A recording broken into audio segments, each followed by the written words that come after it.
Who are you and what do you do? I'm a psychiatrist, and what I try to do is help people understand themselves.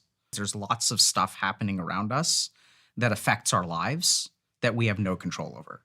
You know, there's like war, there's inflation, there's AI, there are all these like existential threats, but like you as a human can do nothing about any of that. I spent years studying to become a monk. If I can learn how to master this, then the rest of the world becomes way more manageable. How would you put it in the context of pornography in terms of controlling that desire and being productive and not letting it consume you? First thing is that it is a very powerful emotional coping mechanism. So the way that our brain is designed is like procreation kind of is the point. So anytime we watch pornography or we get sexual stimulation, our amygdala, which is our emotional circuit of the brain, experiences negative emotions like fear and anxiety. It's also our survival center of the brain. And you turn on porn, that part of your brain just gets suppressed. And this is why a lot of people don't realize what a pornography addict looks like. A lot of people think it means like I'm watching porn and masturbating a lot, but most pornography addicts will watch it and not even necessarily masturbate. And that's because once you have that stimulation on the side, it's kind of suppressing your amygdala, it's kind of calming you down. The reason that it has that neurologic effect is because sex is so important, right? The other thing that is really addictive about pornography is that it does cause a dopamine secretion. So orgasm feels really good. And so anytime we have an orgasm, we get a surge of dopamine. And this is the curse of humanity, is that anytime we get pleasure, we also buy ourselves craving and motivation. You know, drink this and I enjoy it, I will want it tomorrow. There's no way to escape that effect. So when I gain pleasure from pornography, I am buying myself craving, I am buying myself motivation towards it. In the future? In the future, 100%, right? So it's behavioral reinforcement. Then what happens is we kind of find ourselves like in a trap. Nothing else is as effective. There is a fundamental societal issue which is driving men towards pornography. Relationships between men and women are getting harder. When our brain wants something, it usually wants a whole package. So for example, like if you feel hungry, you don't want calories. I want to eat this, and I want to eat this, and I want to drink this. The problem with pornography is that it gives us a slice of what our brain craves. Once we satisfy the procreative drive, the motivation to go and get all of those other things disappears. I don't need a relationship with anyone else. I'm not willing to sacrifice to deal with this person. That's what's happening in our society, is we're using porn as a substitute for relationships. If I have a craving to engage in some kind of addictive behavior like pornography, what should I do instead? I know this sounds kind of weird, but the first thing that I recommend people do is schedule their pornography usage. So pick 1 hour of the day where they watch pornography. One of the problems with pornography, it's that it invades all the cracks in your life. And then over time, what it does is it widens those cracks. Next thing that you need to do is anticipate what are the parts where you're gonna feel really bad. What's your alternative in those moments? When we are suffering, we cannot create new solutions. When we get attacked by something, our survival instincts kick in, our reflexes kick in. Reflexes and innovation are at two opposite ends of the spectrum. I really like something called urge surfing. Like, do you want anything right now? I'm getting a little bit hungry. If you don't get those things, the desire will disappear over time. Urge surfing is recognizing that you don't need to conquer your addiction. You need to wait it out. So if you have a desire for pornography, the desire will start, it'll increase, it'll peak, and then it'll disappear on its own. Any addictive substance.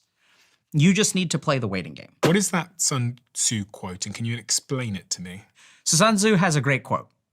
He will win who knows when to fight and when not to fight. Overcoming addiction is choosing your battles and making sure that you're going to win when you fight. Resisting pornography is one of the worst things you can do. I learned when I was dealing with people who had opioid addiction. So let's say I'm addicted to opiates. If I resist my opioid addiction, what will I experience? Stress? Absolutely. I feel stressed, and then I want it more. And then if I don't give my body opioids, what do you think happens? Cravings? Absolutely, I get cravings. And if I don't give in to them, what happens? Basically what happens is the cravings intensify. Opioid addicts especially start to feel pain. And then if I use opioids, then it all gets better. If you follow that cycle of resisting, and then caving, your body learns a very, very bad lesson. Making him hurt 10%, I don't get what I want. Making him hurt 20%, I don't get what I want. Making him hurt 80%, then he gives me what I want. The second time around, you'll jump straight to 80%. So you will start to suffer more.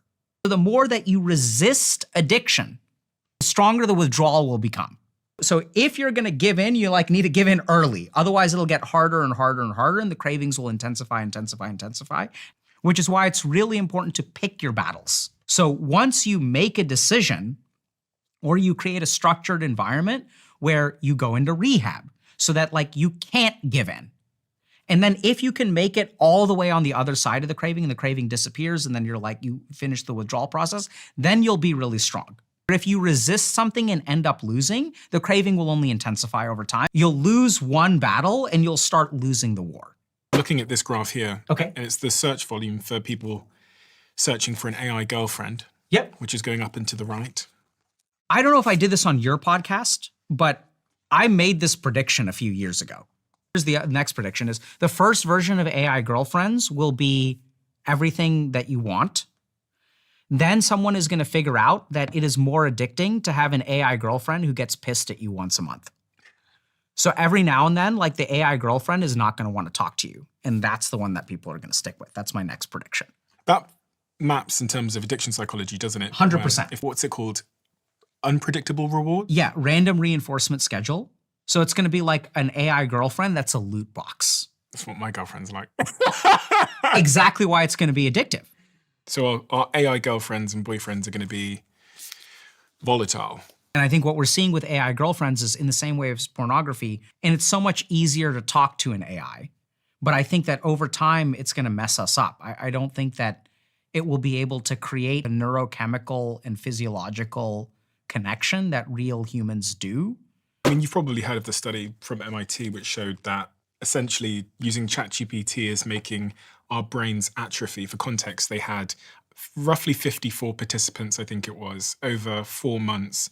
And they allowed some of them to use just their brain, some of them to use Google search, and some of them to use ChatGPT. Roughly 80% of people that use ChatGPT to write an essay could not remember a single sentence from what they just produced. Versus the brain group and the Google group who could remember pretty much everything that they had written. The human body is efficient more than anything else. It is an energy conserving mechanism beyond anything else. Anything that it doesn't need, it's going to get rid of. Skills atrophy over time. That is not a problem. That's the way we're designed. Everyone were to be riding around in electric wheelchairs instead of walking, what would happen? We'd lose our legs. Absolutely, right? And so what we're seeing is an atrophy of critical thinking skills, absolutely, with AI usage. And the reason is because we don't need them anymore. Why do I need to learn how to write an essay if I can just put a prompt in and then it gives me an answer? I did a really fun experiment with a couple of friends of mine. We streamed this thing where we basically gave the AI clinical cases. Some situations they were pretty close, but there were a couple of really great cases of patients who are incredibly narcissistic.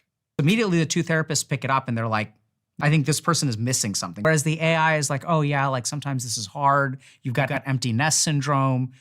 You're not doing anything wrong. The AI reflects back what you give it, which is why it feels so right. It's gonna just give you whatever you're looking for. It won't give you the truth.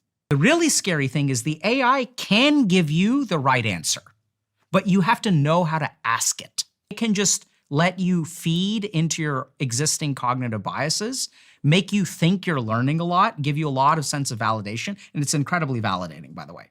So what's the advice then? Is it to not use AI? No, I think this is what's really tricky is you have to use AI now because you're gonna be outcompeted by the people who don't.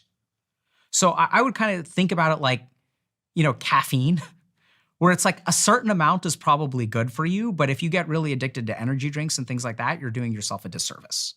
So what I would recommend for people is that you don't let it do your thinking for you. So I let it do some refining for me. But every refining that I let it do, it weakens my ability to refine.